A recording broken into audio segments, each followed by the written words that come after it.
It's going down this weekend at UFC 293 with Adesanya stepping up to defend his title against Sean Strickland, and my partners at DraftKings are offering an incredible deal for all new customers who sign up using the promo code Sonnen. New customers, you can bet $5 on any of this weekend's fights, and you're going to receive $200 in bonus bets instantly. You can even use your bonus bets on DraftKings same fight parlays for a shot at an even bigger payout. Combine multiple bets together from the same fight, including number of rounds and method of victory. Remember, DraftKings is the only place where you can bet same fight parlays. If sports betting is not yet available in your state, don't worry. You can still join in all the fun with DraftKings Daily Fantasy. So click on the link below. Download the DraftKings Sportsbook app right now. Use the promo code Sonnen and get in on all the fun.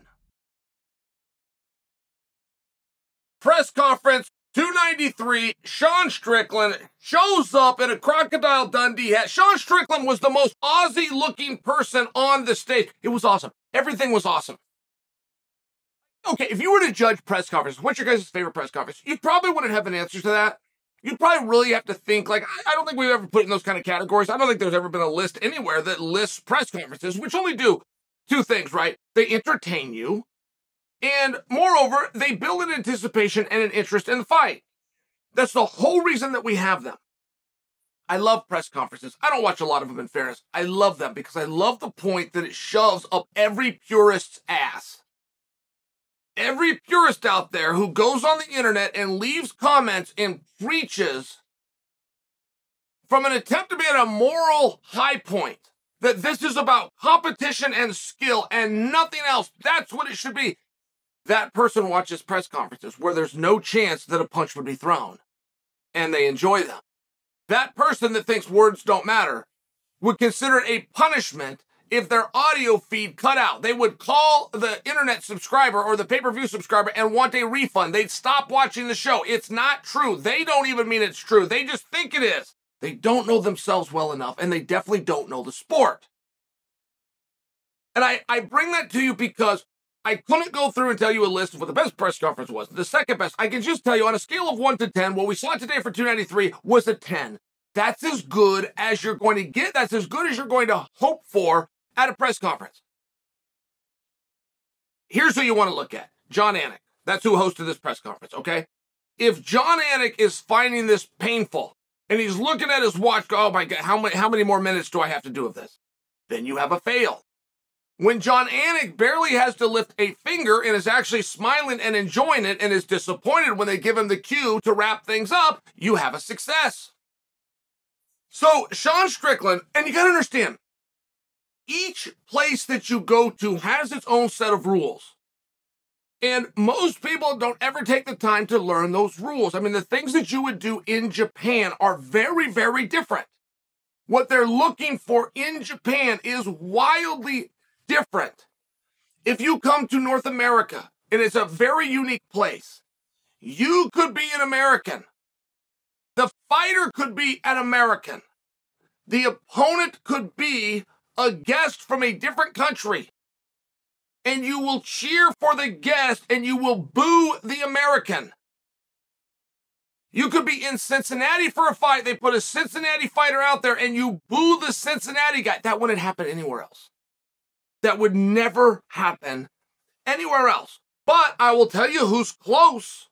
I will tell you who's close to just showing an appreciation for the entertainment that they're brought is Australia. And I feel as though you saw that today. The star of that press conference was Sean Strickland. And he wasn't getting booed, and he was saying scathing things against their hero. Meanwhile, their hero, I'm talking about Adesanya, is sitting up there being a gentleman. I mean, the behavior that Adesanya has is the nicest you're going to see Adesanya, but there was a way that he wanted to portray himself to this crowd. So Strickland comes out, I mean, he's lighting this thing on fire, and he keeps calling Izzy Chinese. There's a Chinese, somewhere Izzy did something that has to do with I'm Chinese. I actually didn't see it. I don't fully know what it is, but to my understanding, it was like a commercial. He was paid to do something And I tie that in because Izzy used that against Sean today as it relates to Monster Energy. Sean recently got a Monster Energy deal. And Izzy and Monster have some weird relationship that's, again, is another thing that's never fully been explained to me. But I have seen Izzy go to press conferences where a Monster can is sitting there. I've seen him go up, chuck the can out of the way before the press conference starts. Like he's putting out a message. There's something there between him and Monster. So Izzy decided to use the Monster relationship to give Sean a hard time. Now, fair enough, right? Everything here is fair game. But you will also see the great performers, and Sean is a performer. You will see the great performers wilt when they go into certain environments. When Sean is at home and he's comfortable at what he'll say and do about Australia in this case. But then when he goes to Australia, it's going to be very different. And of course, that's not what Sean did. The truly great performers don't ever break character. And Sean brought it just as hot to the Australian crowd as he brought about the Australian crowd while he was at home in Las Vegas. I mean, I just bring to you, like, it's entertaining. It was fun. And by the way, if Sean would have shut down, I don't know that he would have won the press conference because Izzy came in a little bit reserved by Izzy standards. Izzy was getting irritated, and Izzy was getting things under his skin, but the greatest line of the entire press conference belongs to Izzy, and the crowd didn't pop. The greatest line of the press conference is when Sean comes at Izzy for being the Chinese champion.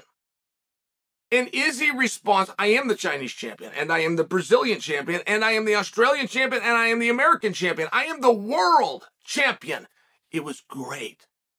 It was poetry, and it was pocketed. He knew it was coming. He knew the Chinese stuff was coming. He was ready for it. He had an answer. I love that kind of stuff. I'm just sharing for you. The greatest line of the press conference didn't get much of a pop at all because Sean had changed the rules of the press conference. He had upped the intensity. He had upped the words. He comes out in an outfit. He comes out in a crowd. It was a simple hat that he probably paid about $19.95 for with tax. But it was a Crocodile Dundee hat. Like, there was no more of a quintessential, I am an outback. I am a bushwhacker myself. I'm an Aborigine than this hat. And I don't think he brought it in to serve them. Like, you'll see a politician, right? Hillary Clinton moves to New York. She's not from New York. She moves to New York. She announces her candidacy, and then she puts on like a Yankees hat or a Mets jersey, something like that. Sean did not do this to please them, okay? This was not his Hillary Clinton in a Yankees hat moment. He did this to mock them, okay? The Australian crowd was cool enough to appreciate it. They weren't mad about it. They weren't going to go kill him over it. They weren't chanting bad things to him over it. They appreciated the effort because they knew that this was about entertainment. There is no punches that are going to be thrown. Then there's this gentleman comes in from Ryzen. His name is Kane. Kane's all kinds of pissed off. He's pissed off about Kai Kara-France. He was supposed to fight Kai Kara. Kai Kara gets a concussion, pulls out. They bring in a Brazilian gentleman who's 7-0, who's an excellent fighter. So the fight stays intact. The training stays intact. The date stays intact. The paycheck is the same. It stays intact. Kane's still pissed off. He's pissed off at Kai Kara-France to the point that Kai Kara shows up to the press conference. Kane takes a water ball and throws at him in the front row. Izzy, who's a leader and a captain within that gym, that's his teammate. He's too far away. Izzy's going to deal with it. Now, Izzy's got to stand up, but Izzy doesn't want to do that. He's got business to do with Strickland. Oh, and by the way, he's trying to put his best foot forward. This is an audience in a crowd where Izzy is trying to put a different vibe forward. So, but now he's got to deal with Kane, and Kane doesn't back down. He puts a finger at Izzy and tells him to sit, to the point that Tai Tuivasa has to tell them both, settle down. And by the way, when Tai told them to do it, they did, which I thought was cool. Tuivasa is a guy that I am so interested in because he got as far as ranked number 4 in the world. He got as far as a main event fight against Ciryl Gane. He got as far as conversations that if he beat Ciryl, he was going to go and fight for the belt. He got as far as all of this. I tell you, he's not very good.